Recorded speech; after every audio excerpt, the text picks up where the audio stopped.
Europe 1, le journal de l'écho. Avec Éric Le Boucher, bonsoir Éric. Bonsoir Nicolas. La bourse de Paris. À nouveau en hausse pour la 4e séance d'affilée, plus 1,22%, série inédite depuis novembre. On dépasse cette fois-ci les 4000 points, à 4400 points, à 4407 points tout juste. Alors pourquoi ?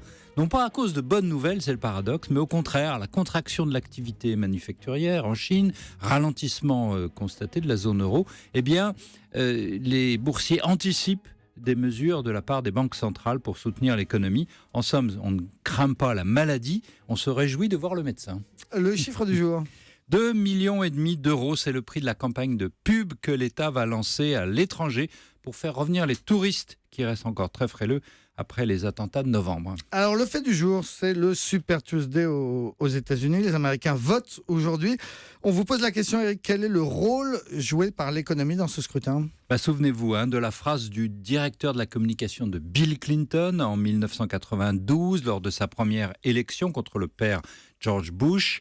It's economy stupid, c'est-à-dire tout est économique, c'est l'économie qui fait l'élection. Eh bien, c'est pas vraiment le cas aujourd'hui. Normalement, les Américains auraient dû voter au centre pour une prolongation des mesures Obama qui ont permis un redressement depuis la crise de 2009, bien meilleur que ce que les Européens ont connu. Les Américains, en fait, bizarrement, sont attirés par les extrêmes, Donald Trump et Bernie Sanders. L'Amérique a une croissance qui n'est pas flamboyante, mais elle est quand même solide, 1% au dernier trimestre, 2,6% cette année. Selon le FMI, la consommation est assez bonne, plus 1,7%, et c'est la preuve que les salaires sont repartis à la hausse. Quant au taux de chômage, il est à 5%. Tout ça fait un bilan dont on rêverait en France. Et pourtant, les Américains s'apprêtent à voter aujourd'hui pour Trump. Oui, mais c'est...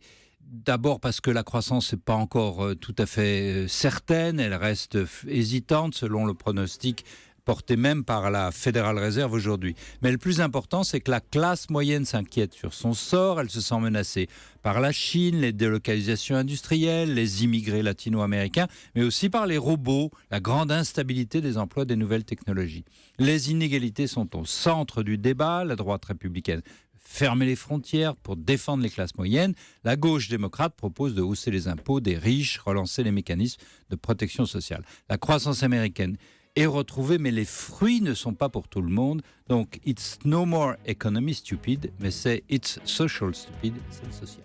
On a compris à peu près, même si on ne parle pas anglais. Merci beaucoup, Éric Le Boucher.